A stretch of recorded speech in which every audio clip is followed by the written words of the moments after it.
अभी अभी Afghanistan embassy in India ने अनाउंस किया है कि 1 अक्टूबर यानी कि आज से उनके जो भी ऑपरेशंस थे उनको वो बंद कर रहे हैं। ऐसा कहते हुए उन्होंने काफ़ी दुख भी व्यक्त किया है और साथ ही ये बात बोली है कि वो चाहते नहीं थे इस चीज़ को करना, पर काफ़ी कंसिडरेशन करते हुए भारत और अफगानिस्तान के रिश्तों को देखते हुए और किस तरह की हमारी काफ़ी लंबी पार्टनरशिप रही है, इस वजह से उनके लिए फैसला लेना काफ़ी मुश्किल था, बट फिर भी उनको ये फैसला लेना पड़ा।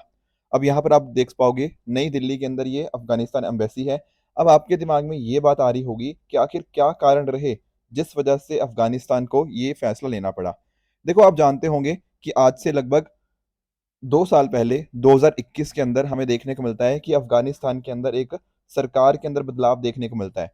जब जो तालिबान की सरकार है वो यहाँ पर पावर में आती है एंड कहीं ना कहीं जो वहाँ पर डेमोक्रेटिकली इलेक्टेड जो गवर्नमेंट थी वो सत्ता से बाहर चली जाती है।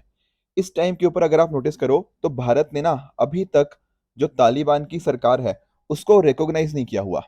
और साथ ही साथ जब ये फैसला हुआ उसके बाद इंडिया ने अपनी जो एम्बेसी है काबुल के अंदर उसको भी बंद कर लिया था।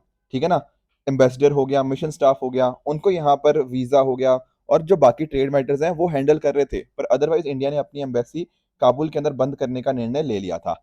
अब ये बात तो चलो पुरानी बातें हैं। अब आज के टाइम के ऊपर क्या दिक्कत आ रही है? आज के टाइम के ऊपर दिक्कत ये आ रही है कि अफगानिस्तान की एम्बेसी ने ये बात बोली है कि दरअसल में दिक्कत यहाँ पर थी कि काफी सारे फैसलों के ऊपर ना भारत की सरकार ने उनका समर्थन नहीं किया, कि इंडिया की तरफ से उतनी सपोर्ट नहीं मिल रही और बहुत सारे जो उनके मिशंस वगैरह चल रहे हैं उनको प्रॉपरली रन करने के अंदर एक दिक्कत आ रही है। होता क्या है ना कि मान लो कोई सरकार है, दूसरे देश की सरकार है और एक यहाँ पर आपकी होस्ट कंट्री है।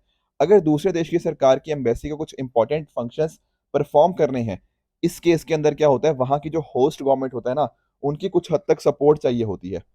तो इस वजह से प्रॉपर सपोर्ट उनको नहीं मिल पाई, ऐसा अफगानिस्तान ने बोला है। तो ये फैसला लिया गया। साथ में ही कुछ जो अफगानिस्तान के नागरिक हैं उनकी कुछ एक्सपेक्टेशंस होती हैं वहाँ की एम्बेसी से। तो कहीं ना कहीं जो अफगानिस्तान के इंटरेस्ट को मीट करना और वहाँ के लोगों की जो डिमांड्स थी उनको मीट करना, उसमें दिक्कत आने की वजह से भारत की तरफ से डिप्लोमेटिक सपोर्ट उतनी जितना एक्सपेक्टेशंस थी उतनी ना मिलने की वजह से ये सारी दिक्कतें आई हैं। साथ में अगर आप नोटिस करोगे काबुल के अंदर भी ना अभी तक जो गवर्नमेंट है वो पूरी तरह से फंक्शन नहीं कर रही। तो ये भी एक दिक्कत थी कि पूरी तरह से चाहे वीजा रिन्यूअल का मामला हो, ठीक है ना, डिप्लोमेट्स को समय के ऊपर उनको वीजा रिगार्डिंग इश्यूज को कैरी आउट करना हो, ये सारे कहीं ना कहीं दिक्कतें इनको आती रही। एंड फाइनली काफी लंबे टाइम तक इन्होंने सोच विचार करने के बाद फैसला लिया कि ये अपने ऑपरेशंस को सस्पेंड कर रहे हैं।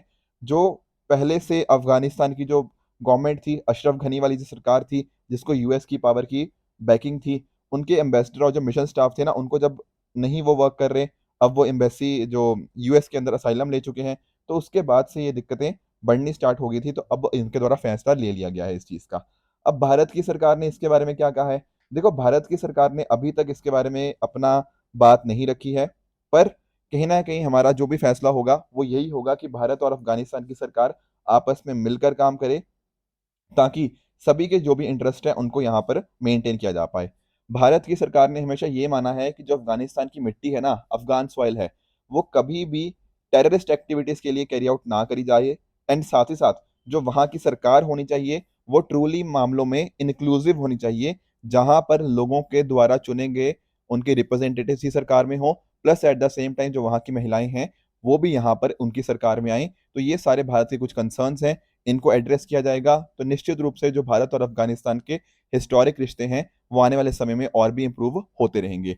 इसके रिगार्डिंग जो भी आगे डेवलपमेंट होती रहेगी मैं उसके रिगार्डिंग वीडियो लेता रहूंगा। Thank you so much.